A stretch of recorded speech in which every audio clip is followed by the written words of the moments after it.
ኢትዮ ታርጌት Together we rise.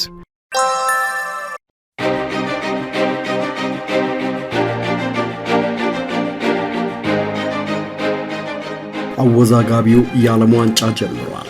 ታላቋ ብራዚል የታናሽነት ጉዟን የቀጠለች ትመስላለች። ማራኪ ጨዋታዋ ጠፍቶባታል። የአስፈሪነት ግርማዋ ተገፏል። ነፃ የኳስ ፍሰቷ በአሰልቺ ታክቲክ ተጨፍልቋል። በኒውዮርክ ጀርሲ ስቴዲየም ሞሮኮን ያስተናገደችበት ጨዋታ ብዙ ይናገራል። አንዳቻ ብትለያይም በሙከራም በኳስ ቁጥጥርም ተበልጣለች። ብራዚል ቀልቧ ተገፎ ጸጉሩ ብቻ የቀረ አንበሳ ሆናለች። አዎ የብራዚል ማራኪ ኳስ አንዳቻ ዚም ወድቆበታል። ብዙዎች እንደሚሉት ቀብሮ አልተፈጸመም እንጂ ሞቱ ተረጋግጧል። እንዴት? ለምን? ማጣቀሻዎችን አጣቅሰን ከኢትዮ ታርጌት እነሆ መረጃ።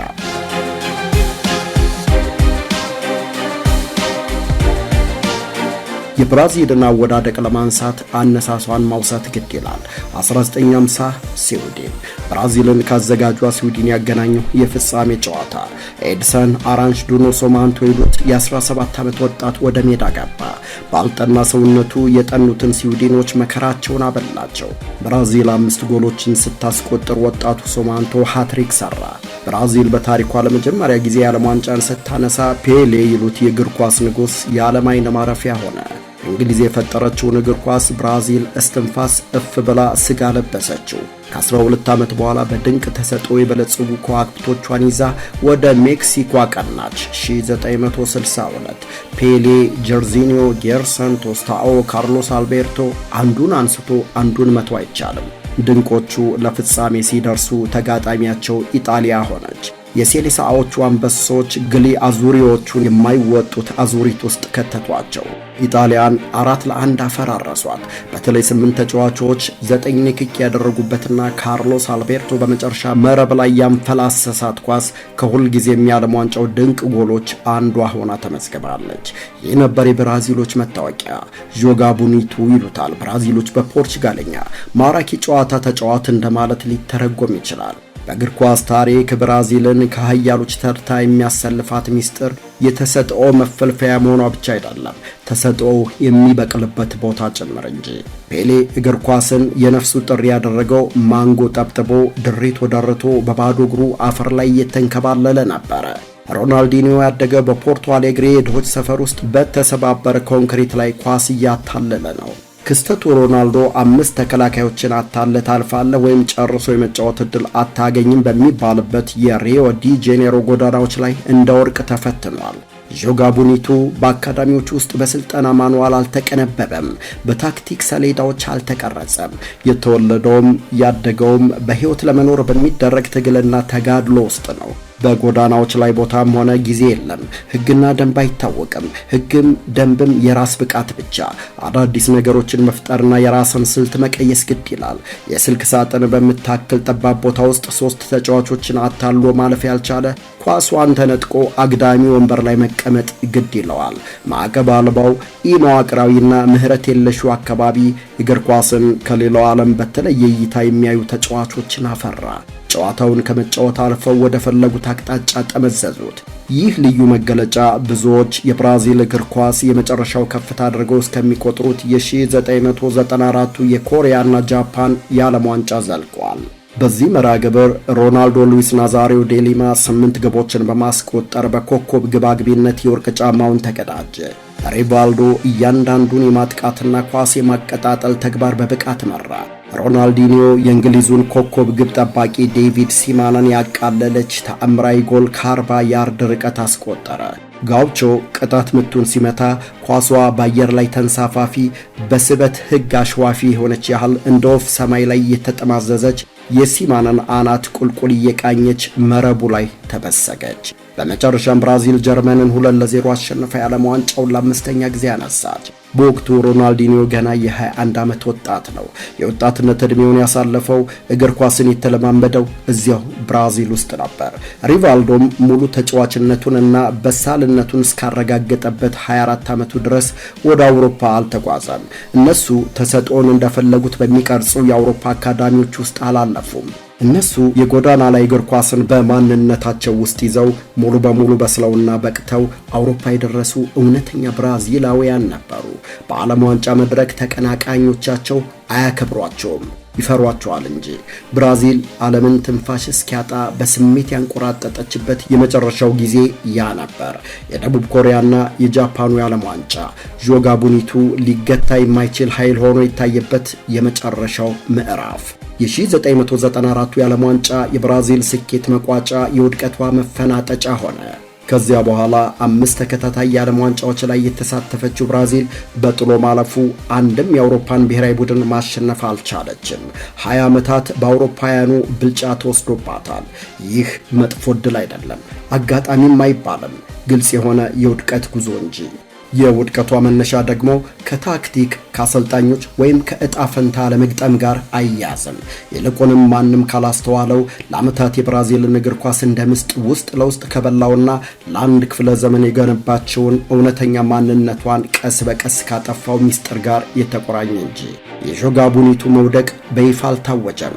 ማንም ሳያስተውለው በዝምታ በተሳሳተ እያንዳንዱ ውሳኔ ህላዌውን ተነጠቀ።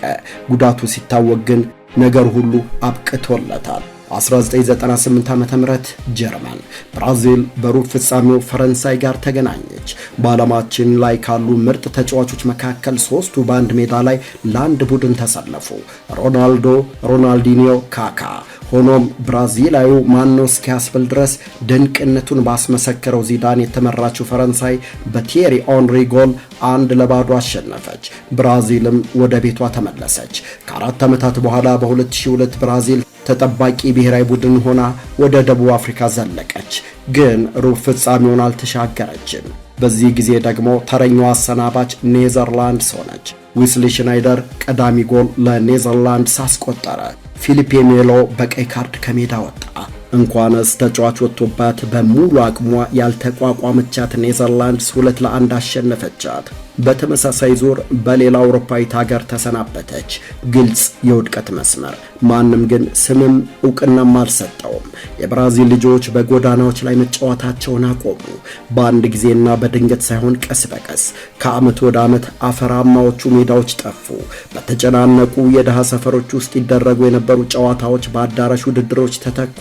በነፃነትና በውርክብ የተሞላው የጎዳና ጨዋታ በአካዳሚዎች ተቀየረ። ወላጆች ስርዓት ፈለጉ። ክለቦች ቁጥጥርን መረጡ። አሰልጣኞች ዲሲፕሊንን አጥብቀው ያዙ። ነገር ግን ሁሉም ያልተገነዘቡት መዋቅርና ስርዓት የብራዚላውያኑን የፈጠራ ችሎታ መግደሉን ነው። በጎዳናዎች ላይ አዳዲስ ነገሮችን ለመፍጠርና የራስን ስልት መቀየስ ግድ ይላል። በጠባብ ኮሪደር ውስጥ 3 ተከላካዮችን አታሎ ማለፍ ያልቻለ ኳሷን ተነጥቆ አግዳሚ ወንበር ላይ ይቀመጣል። በአካዳሚዎች ውስጥ ግን የሚሰጠው ትምህርት ስለ ቦታ አያያዝ፣ ስለ ስርዓትና ስለ ታክቲክ ዲሲፕሊን ነው። የራስን ውሳኔ ማድመጥ፣ የራስን እንደመነፍሳዊ ግን ደግሞ ብቃታዊ እርምጃ መውሰድ ይቀራል። ትዕዛዝን ማክበር ብቻ እውን ይሆናል። ሮናልዲኒዮን ተመልከቱ። ኤላስቲኮ የሚባለው የኳስ ማተለያ ስልቱ፣ ተጫዋችን ሳይመለከቱ ለባልደረባ ኳስን የማቀበል ብቃቱ፣ ጨርሶ ሊሳኩ የማይችሉ የሚመስሉ ነገሮችን ለመሞከር የነበረው ድፍረት፣ ይህን ሁሉ በስልጠና ክፍለ ጊዜ አልተማረው። ስልጠናውም ሊያስተምረው አይችልም። ክህሎቱን ያበለጸገው ተሰጥኦውን ያጎለበተው በአፈር ላይ በባዶ እግሩ ከ10 ልጆች ጋር በመፋለም ነበር። አሁን ደግሞ ቪኒሺየስ ጁኒየርን እንፈትሸው። በተለይ መልሶ ማጥቃት ላይ ገዳይ የሆነ አስደናቂ ተጫዋችነቱን ማንም አይክድም። ግን የሱ እግር ኳስ አውሮፓዊ ነው። ፈጣን፣ ቀጥተኛና ውጤት ተኮር። እሱ ብራዚላዊነቱን ይዞ በአውሮፓ ቅርጽ የተሰራ እንጂ አውሮፓ ውስጥ ብራዚላዊነቱን ያደመቀ አትሌት አይደለም። ብራዚል አስማተኞችን ማፍራት አቆመች። በምትኩ መሮጥ፣ ማቀበልና ቅልጥፍናን ብቻ የተላበሱ ልሂቃን አትሌቶችን ማምረት ጀመረች። አውሮፓውያን ብራዚላውያኑ በማንነታቸው እስኪጸኑ፣ በስነ ልቦናቸው እስኪጎለብቱ፣ በብቃታቸው እስኪበስሉ መጠበቅ አቆሙ። ቪኒሺየስ እና ሮድሪጎ ለሪያል ማድሪድ የፈረሙት ገና በ18 ዓመታቸው ነው። ኤንድሪክ ደግሞ ሙሉ የፕሮፌሽናል ጨዋታ ሳያደርግ ገና በ16 ዓመቱ ወደ ሳንቲያጎ በርናባው አቀና። ይህንን ከ2002ቱ ትውልድ ጋር አነጻጽሩት። ሮናልዲኒዮ ወደ ፒኤስጂ የተጓዘው በ21 ዓመቱ ሙሉ በሙሉ በስሎና ታንጾ ነው። ካካ ኤሲ ሚላንን የተቀላቀለው ከሳኦ ፓውሎ ጋር የኮፓ ሊበርታዶሬስን ዋንጫ ካሸነፈ በኋላ በ21 ዓመቱ ነበር። ሮናልዲኒዮ ባርሴሎና ሲደርስ ራሱን ሮናልዲኒዮን ሆኖ ነው። የራሱ ስልት፣ የራሱ ማታለያዎችና የራሱ የጨዋታ ምት ያለው ምትሃተኛ። አውሮፓ አልቀረጸውም፣ ይልቁንስ ትልቅ መድረክ ሰጠው እንጂ። ቪኒሺየስ ሪያል ማድሪድ ሲደርስ ግን ገና አልተገራም። ማድሪድ በራሱ አምሳያ ቀርጾ የክለቡ ጋላክቲኮ አደረገው። ፈጣን ውጤታማና ገዳይ ተጫዋች ቢሆንም አጨዋወቱ ከብራዚላውያኑ ሳልሳ ተፋቷል። ከ2002 ዓ.ም በፊት የብራዚል ኮከቦች የሚያመሩት ለቴክኒክ ለትዕግስትና ለፈጠራ ክህሎት ትልቅ ዋጋ ወደሚሰጡት ወደ ኢጣሊያ ሴሪአ ወይም ስፔን ላሊጋ ነበር። ዛሬ ግን አብዛኞቹ የእንግሊዝ ፕሪሚየር ሊግን ምርጫቸው አድርገዋል። ፕሪሚየር ሊጉ ከልዩ የአብዶ ክህሎትና የኳስ ቁጥጥር ይልቅ ለፍጥነትና ለአካል ብቃት ልዩ ስፍራ ይሰጣል። የ2002ቱን የብራዚል አማካኝ ክፍል ተመልከቱ። ሪቫልዶ፣ ሮናልዲኒዮ፣ ጁኒኒዮ፣ ፐርናምቡካኖ ሁሉም በዦጋ ቡኒቱ መንፈስ የታነጹ በአውሮፓ መድረክ የገነኑ ብራዚላውያን።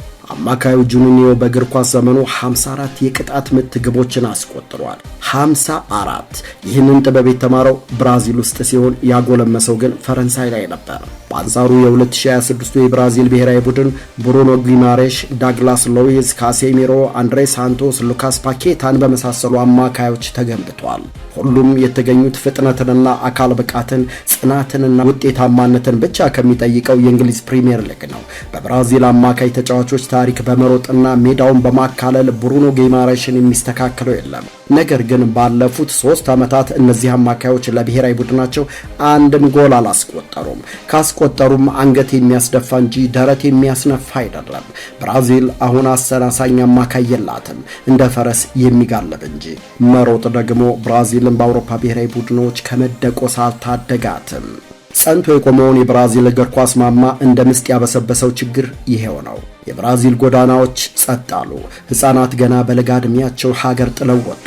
የእንግሊዝ ፕሪሚየር ሊግ ስልት ሰለባ ሆኑ። ኳስ ላይ የሚራቀቁት ጠቢባን ወደ ታጋይ ፈረስነት ተቀየሩ። የትሮይ ፈረስ ውድቀቱን የደገሰ አጥፊውን ከውስጡ ያቀፈ ፈረስ። በዚህ ቀውስ የታመሰችው ብራዚል በቅጡ ያልተረዳችውን ህመሟን ይዛ የ2006ቱን የዓለም ዋንጫ አዘጋጀች። የ22 ዓመቱ ተስፋዋና ኮከቧ ኔይማር ለባርሴሎና ከፈረመ ወራት አላለፉትም። ኔይማር የሮናልዲኒዮ አልጋ ወራሽ፣ ዦጋ ቡኒቱ ለዛና ወዙ በእግሮቹ ላይ የቀረው ብቸኛ ወጣት። መላው ብራዚላዊ ከ64 ዓመት በፊት ራሷ ባዘጋጀችው የዓለም ዋንጫ 200,000 ተመልካች ይይዛል በሚባልለት የማራካና ስቴዲየም በዩራጓይ የደረሰባትን ሽንፈት አገሩ ተበቀላ ሪዮ ዲ ጄኔሮን በሳልሳ ለማድመቅ ቋምጧል። ሳኦ ፖሎን በጭፈራ ሊያሞቃት ጓጉቷል። ብራዚሊያን በፌሽታ ሊያንበሻብሻት ቀነቀጠሮ ቆርጧል። በምድብ ማጣሪያው ብራዚል ክሮሺያን 3-1 ስታሸንፍ ኔይማር 1 ጎል አስቆጠረ። ካሜሩንን 4-1 ስትረታ ኔይማር 2 ጊዜ ኳስ እና መረብ አገናኘ። የኔይማርም የብራዚላውያኑም ህልም እውን የሆነ መሰለ። ነገር ግን በጥሎ ማለፉ በቺሊ ከባድ ፈተና ደረሰባት። መደበኛው ሰዓት ባቻ ውጤት ተጠናቆ ወደ መለያ ምት ተሸጋገሩ። ብራዚል ለጊዜውም ቢሆን ለጥቂት ተረፈች። በወቅቱ የካሜራ አይኖች ግን በደስታ ከሚቦርቁት የብራዚል ተጫዋቾች ይልቅ ሳግ የሚተናነቀውን አምበሉን ቲያጎ ሲልቫን ቀለቡት። በእርግጥም የሲልቫ ለቅሶ ከደስታ የተቀዳ አልነበረም፣ ከጭንቀት የመገላገል እንጂ። ብራዚል የምትታወቅበት የሻምፒዮንነት መንፈስ ፈጽሞ የለም። የተጫዋቾቹ ብቸኛው ተስፋ ኔይማር ሆነ። በሩብ ፍጻሜው ግን እምነታቸው ከለበሰ። ኔይማር ደምቆ ባመሸበት መርሃ ግብር ኮሎምቢያን 2-1 ቢረቱም በ86ኛው ደቂቃ ኮሎምቢያዊው ተከላካይ ካሚሎ ዙኒጋ የኔይማርን ጀርባ በጉልበቱ አደቀቀው። የኔይማር አከርካሪ ተሰበረ። የዓለም ዋንጫ ጉዞም ተገታ። ብራዚልን ከቀድሞ አስማታዊ ጥበቧ ጋር የሚያያይዛት የመጨረሻው ክር በቃሬዛ ላይ ተጭኖ ከሜዳ ወጣ። በእንቅርት ላይ እንዲሉ አምበሉ ቲያጎ ሲልቫ ቢጫ ካርድ በማየቱ ቀጣዩ መርሃ ግብር እንደሚያልፈው ተረጋገጠ። ብራዚል ያለ እውነተኛ የኋላ ደጀን መሪዋ፣ ያለ ጥበበኛ ፊት አውራሪዋ ጀርመንን ገጠመች።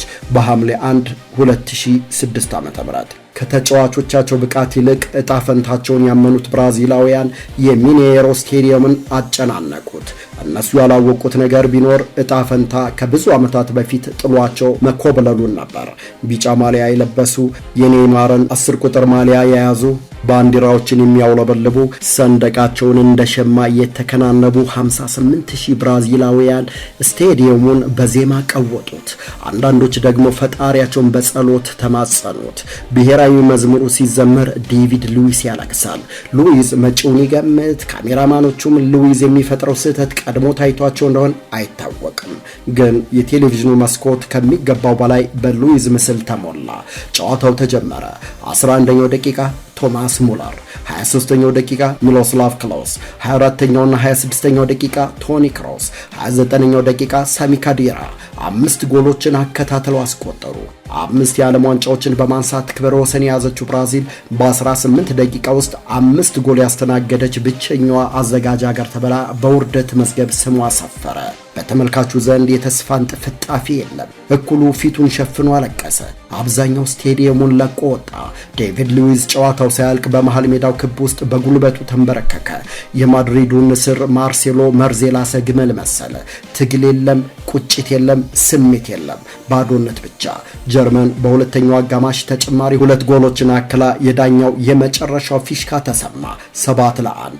ይህ የእግር ኳስ ጨዋታ አልነበረም፣ የቀብር አፈጻጸም እንጂ። አብረው ልምምድ ያልሰሩ 11 ብራዚላውያን ሜዳ ላይ ገብተው 90 ደቂቃ ቢሰጣቸው በድንቅ ጥበባቸው ብቻ ጨዋታውን ያሸንፉ ነበር። አዎ ያ ነበር ጆጋ ቡኒቶ። ያቺ ነበረች ብራዚል ማለት። በጃፓንና ኮሪያ የታየችው፣ በስዊድን የተከሰተችው፣ በአሜሪካ የደመቀችው፣ በቺሊ ያበራችው፣ በሜክሲኮ የነገሰችው። የአሁኗ ብራዚል ግን ብራዚል አይደለችም። ታሪካዊውን ቢጫ ማሊያ የሚለብሱት ተጫዋቾች ያደጉት በአካዳሚዎች ውስጥ እንጂ በጎዳናዎች ላይ አይደለም። ታክቲካዊ ስርዓትን እንጂ በህይወት የመኖር ተጋድሎን አልተለማመዱም። የተማሩት የታዘዙትን ታክቲክ ለመተግበር እንጂ ተአምር ለመፍጠር አልሆነም። በትውልድ ብራዚላውያን፣ በትምህርት አውሮፓውያን። ጀርመን ብራዚልን አፈራረሰቻት።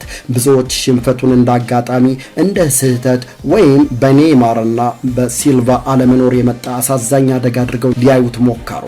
ከዚያ በኋላ የተመዘገቡት ውጤቶች ግን ይህን መላምት ፈጽሞ አይደግፉትም። ከአሳፋሪው ሽንፈት አንጎበር ያልተላቀቀችው ብራዚል ከ4 ዓመት በኋላ የቢሆን ተስፋ ሰንቃ ወደ ራሻ መራች። ኔይማር ተመልሷል። ኮቲኒዮ፣ ገብርኤል ጄሱስ፣ ዊሊያንን የመሳሰሉ ባለተሰጦዎች በቡድኑ መካተታቸው በእርግጥም የቤሎ ሆሪዞንቴን መጥፎ ትውስታ ያስረሳል፣ ያኔውንም እንባ ያብሳል ተብሎ ነበር። አልሆነም። ብራዚል በቤልጅየም 2-1 ተሸንፋ ከመርሃ ግብሩ ተባረረች። ሌላ አውሮፓዊት ሀገር አንገቷን አስደፋቻት። ውድቀቱ ግልጽ መስመር እየያዘ መጣ።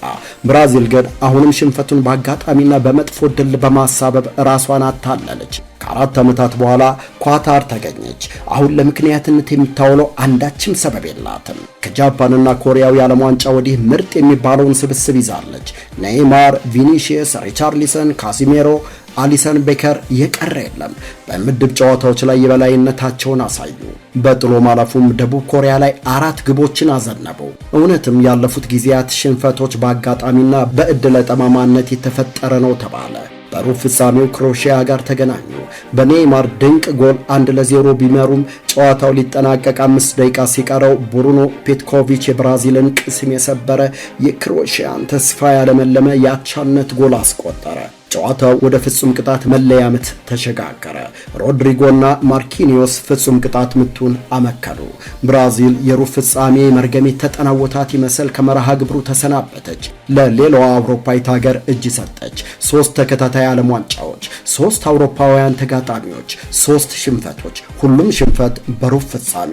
ይህ የውድቀት መስመር በዓለም ዋንጫዎች ላይ ብቻ ይታቀብ አልነበረም። በላቲን አሜሪካ መርሃ ግብር ብራዚል ደካማው እንኳ የሚንቃት ከተፎካካሪነቷ ይልቅ ተሳታፊነቷ ብቻ የሚነገርላት ሀገር ሆናለች። ሪያል ማድሪድን ወደ ጎል ማሽንነት የቀየሩትና በ5 ዓመት ውስጥ 3 ሻምፒየንስ ሊግ ዋንጫዎችን ያነሱት አንቸሎቲ እንኳ ብራዚልን ሊያስተካክሉት አልቻሉም። ችግሩ የአሰልጣኝ ሳይሆን የማንነት ነው። ብራዚል አሁን የምታመርታቸው ተጫዋቾች እንዴት ብራዚላዊ መሆን እንደሚቻል ፈጽሞ አያውቁም። ፔሌን ኳስ ማንቀርቀብ ያስተማሩት ጎዳናዎች ዛሬ ጸጥ ረጭ ብለዋል። ሮናልዲኒዮ የታነጸባቸው የድሆች ሰፈሮች ጨዋታዎችን አያስተናግዱም። ዦጋ ቡኒቱን የወለደው የጎዳና ላይ ፉክክር ዛሬ በቀመር በተቀነበበ ስርዓት ተተክቷል። መዋቅራዊ አሰራር የብራዚልን እግር ኳስ ቅርቃር ውስጥ ከቶታል። ብራዚል ከሞሮኮ የነበራትን የመጀመሪያ ምድብ ጨዋታ ባቻ ውጤት አጠናቃለች። በእርግጥ ምድቧ ላይ ካሉት ስኮትላንድና ሃይቲ አንጻር ወደ ቀጣዩ ዞር የማለፍ ዕድል ይኖራት ይሆናል። ግን አሁንም ከሩብ ፍጻሜ የማትሰናበትበት አጋጣሚ አይፈጠርም ማለት አይቻልም። በአንጻሩ ጀርመን ብራዚልን ያሸማቀቀችበትን ውጤት ኮርሳኦ ላይ ደግመዋለች 7-1 እና እነ ጀርመን የነገሱበትን መድረክ ብራዚል በየትኛው ስልት እንደምትቀለብሰው የምናየው ይሆናል። ቸር ያክረመን።